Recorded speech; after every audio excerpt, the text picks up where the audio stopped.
Happy Sunday. Welcome to the Public Health Fireside Chat. My name is Dr. Robert Carter from the Chicago School MPH program. And tonight we'll just spend a little bit of time talking about leading through change and uncertainty. And as professionals, whether you're in public health or other professions, at some point you will be charged with leading someone. And it's more than likely that leadership period will be dictated by some degree of change. Normally, when you assume a leadership role, there's been obviously a change in leadership, and often there's some turbulence, there's some uncertainty, there's something that's going on that inflicts some leadership change. It could be an individual that you're replacing is retiring, the individual has been removed from that position. It could be a whole host of reasons why. But when you assume that role, there will be some degree of uncertainty. Obviously, you're leading people, so the people for a period of time will have some degree of stress, physical, emotional stress. They'll be concerned about the future.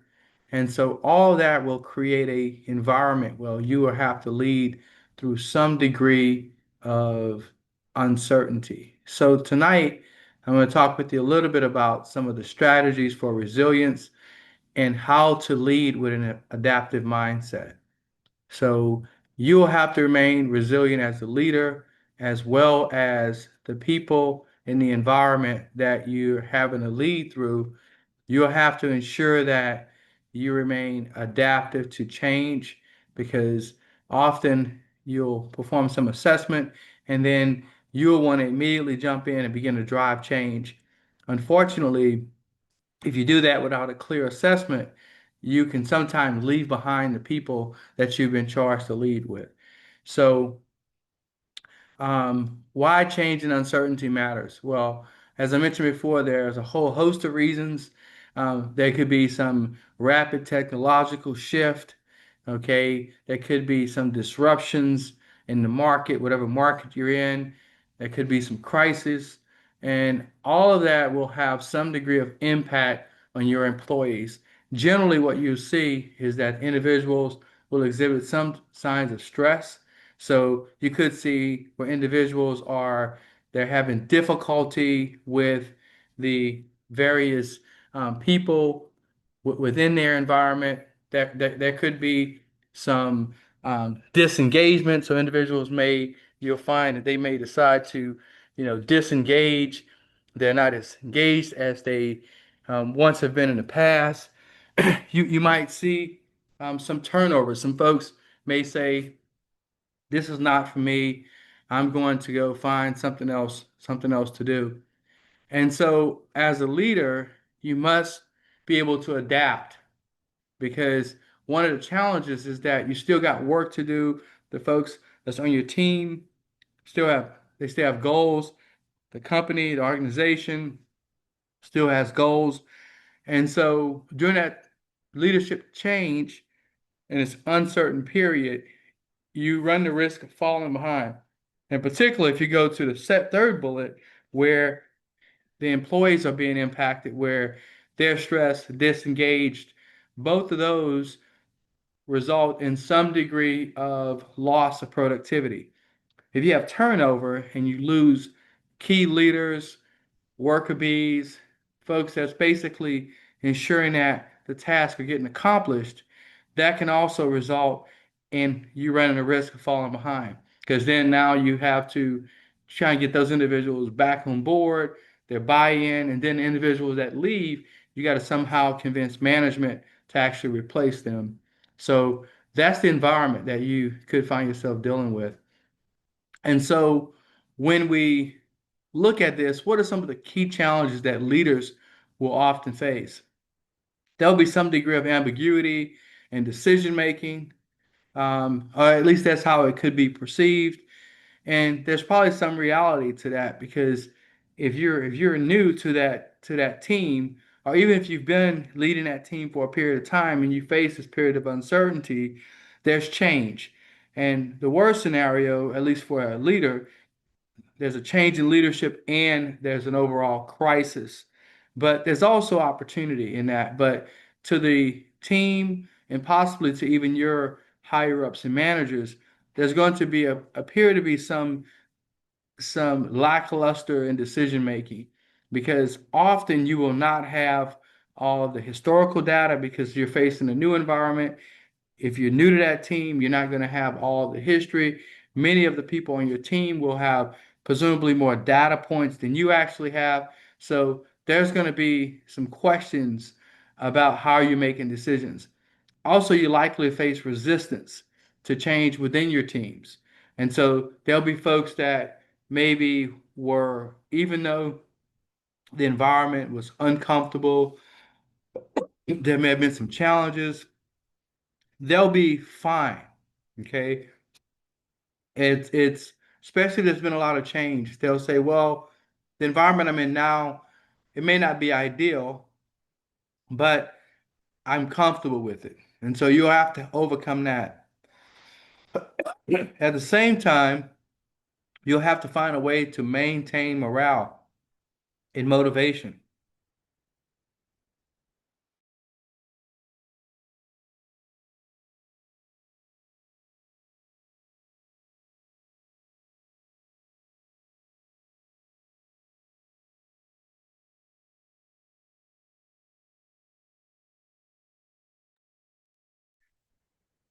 You'll have to find some way to maintain morale and motivation.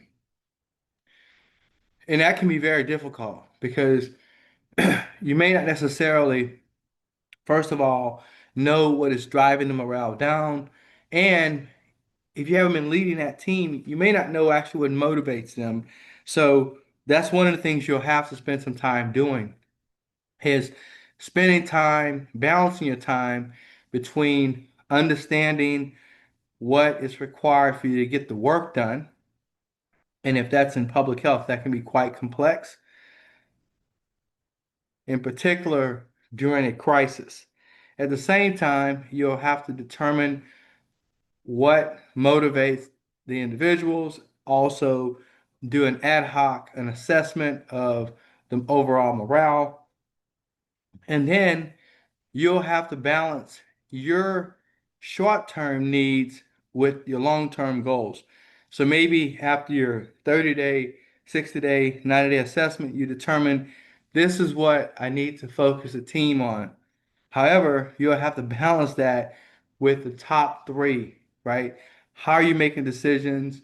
What's going on with your team and maybe their resistance to change, as well as maintaining morale, specifically if you've been losing folks, there may be some individuals that may be motivated to leave. And you really, at this period of time, especially your key leaders and key worker bees, you need to determine how to motivate them to actually stay.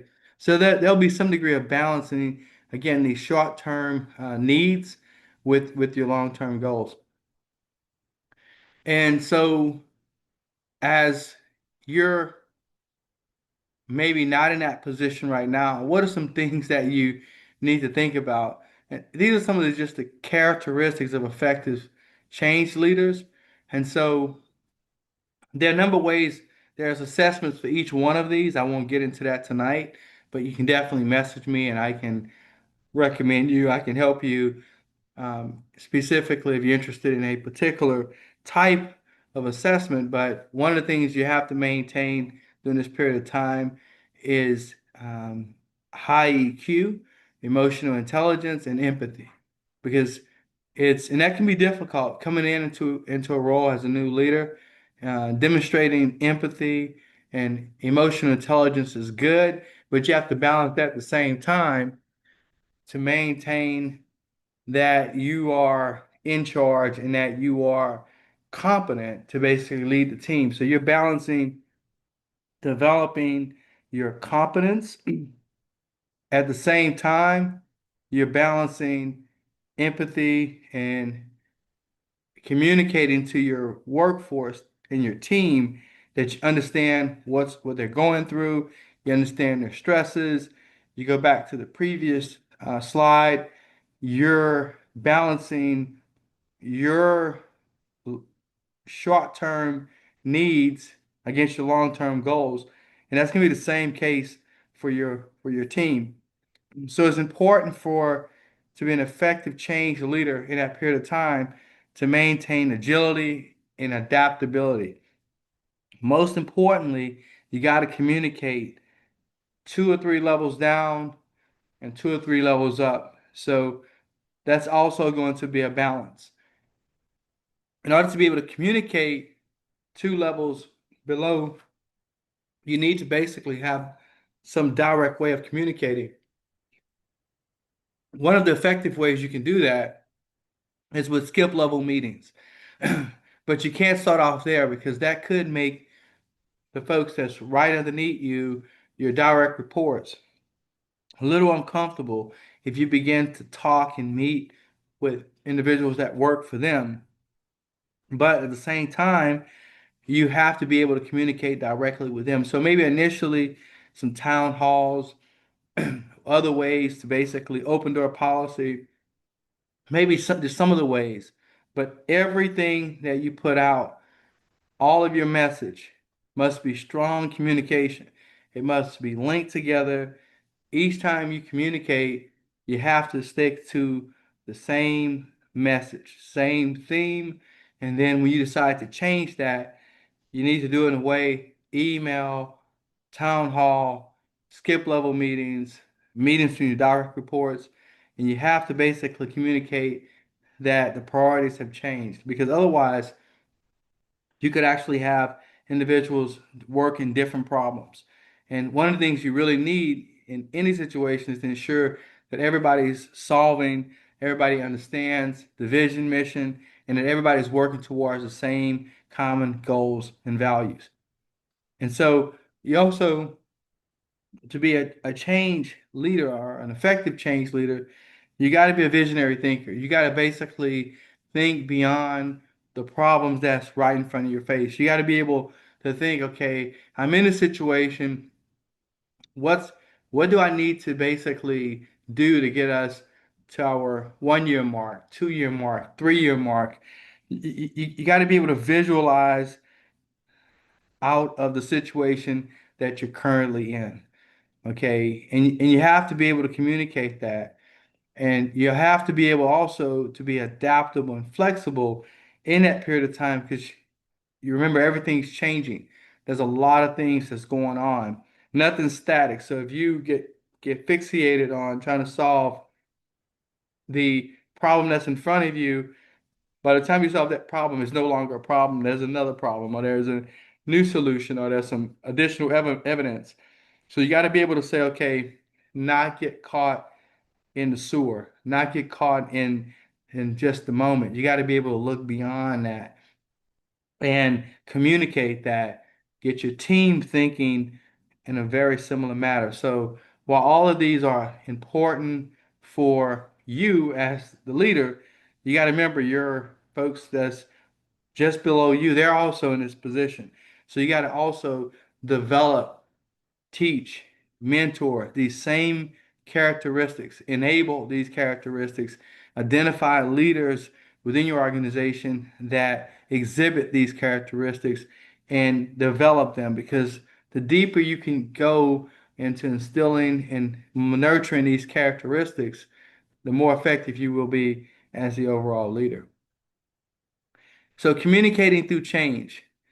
As I mentioned before, a shared clear vision and rationale. And the rationale is key. Specifically, if you haven't actually been leading this team for a long period of time, folks want to know why you're doing this. You got to be transparent, even when you have incomplete answers. The worst thing you can do as a leader is make it up. Is one of the best things you can do is say, have a clear response that, okay, this is where I'm at right now on that. There's still some unknown factors. Um, I'm still looking for um, evidence, I'm looking, analyzing the data, but this is where I'm at right now. Okay. And then you have to listen actively to anybody's concerns. And so that's the transparency piece. And even when you don't have complete answers, okay, There'll be folks who say, well, that person doesn't have all the answers. They don't know what they're doing. They're not competent. But it's important for you to shape your vision. This is where we're going. Okay. I don't have all the answers today, but what I can do is tell you this is where we're headed. Okay. And I want to make sure we get there. Where we stop along the way, that's the incomplete. But where we're going, I have a complete clear vision on that. This is why, because of this, because of this, because of this, because of this. All of those factors help justify where we are and a rationale for getting out of it. Then you have to basically ensure you have folks that want to go there with you. And how do you do that? Actively listening to their concerns and provide regular updates. And I've already hit on that. Communicate often in a consistent manner and always restate your crystal clear vision and your rationale, because you want folks to basically continue to hear that 40, 50, 60, 100 times. You want them to understand your vision. Building resilient teams. You have to foster a psychologically safe environment. Folks got to be able to basically communicate their concerns.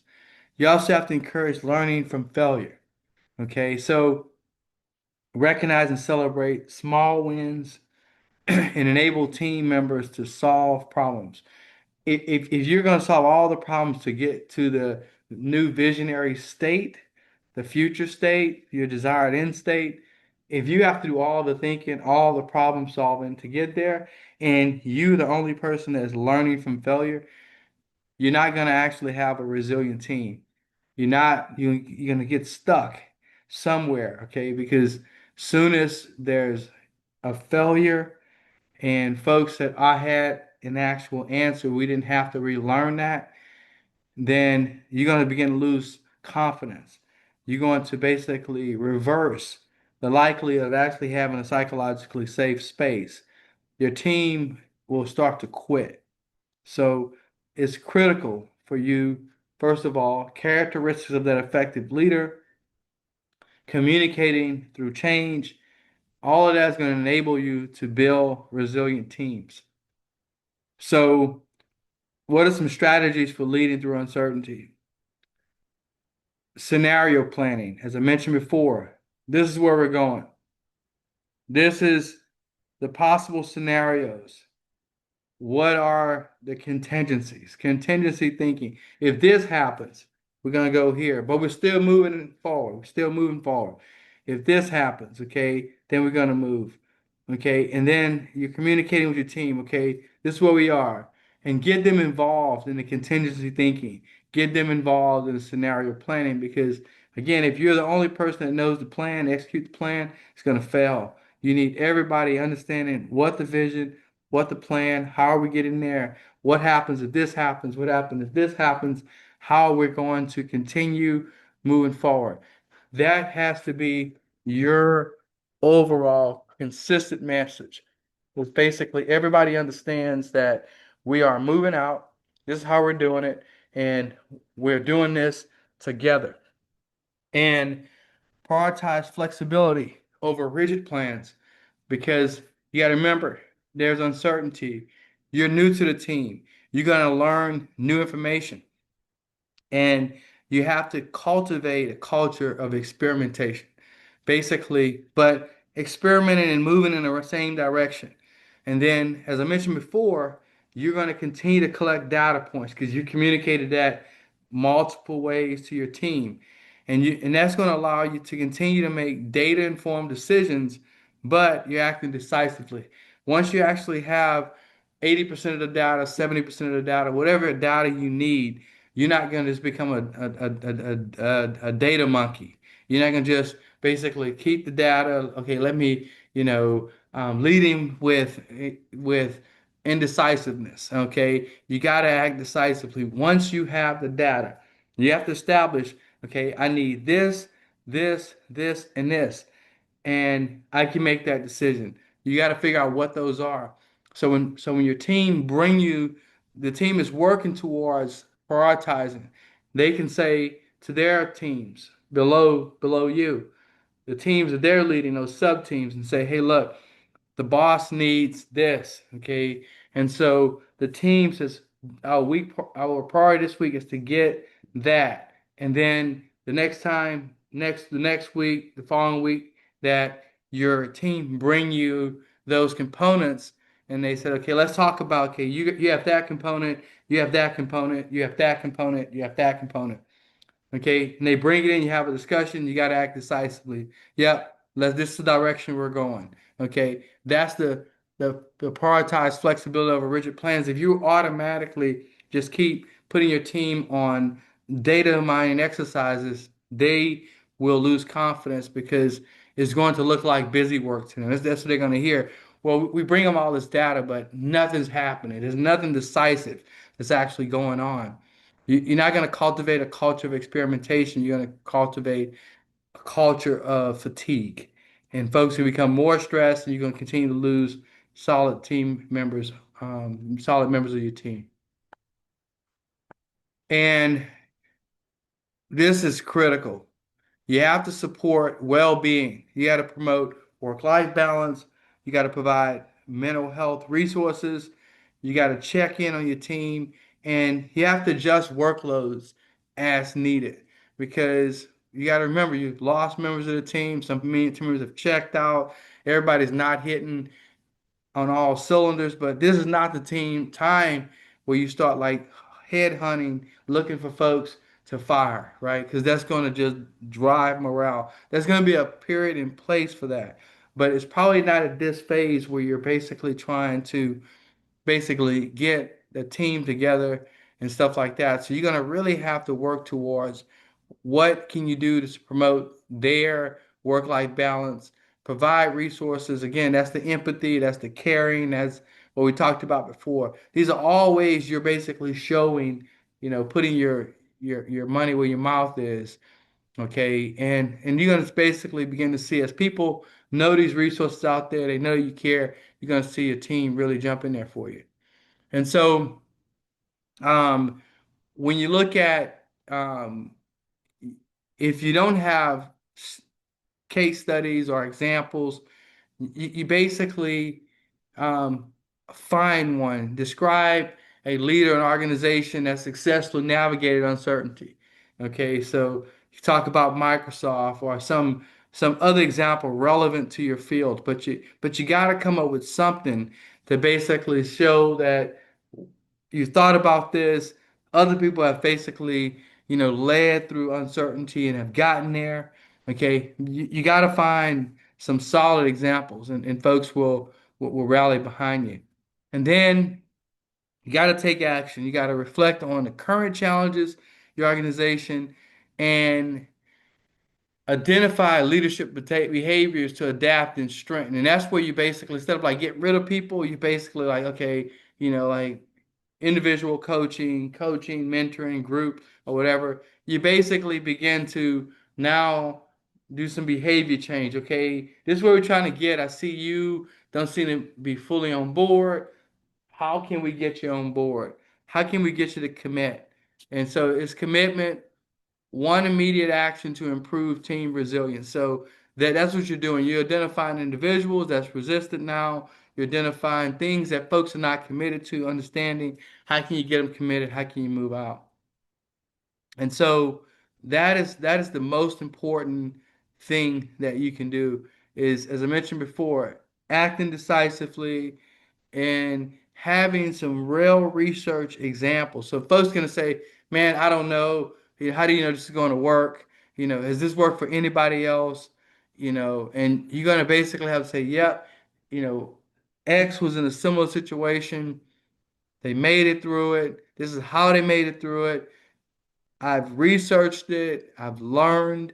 Maybe you've even reached out to some of those folks to understand. I've read their material. I've read their after action reviews. The books they've written about when they're in that situation, they got through it. So I hope that this has been a good use of your time. If you like what we talked about today, definitely subscribe. Definitely give us a thumbs up. a comment if you have some comments that you would like to make. But again, I appreciate you joining on the Fireside Chat at the Chicago School MPH program with Dr. Robert Carter. Look forward to future discussions with you. Have a great evening. Thank you.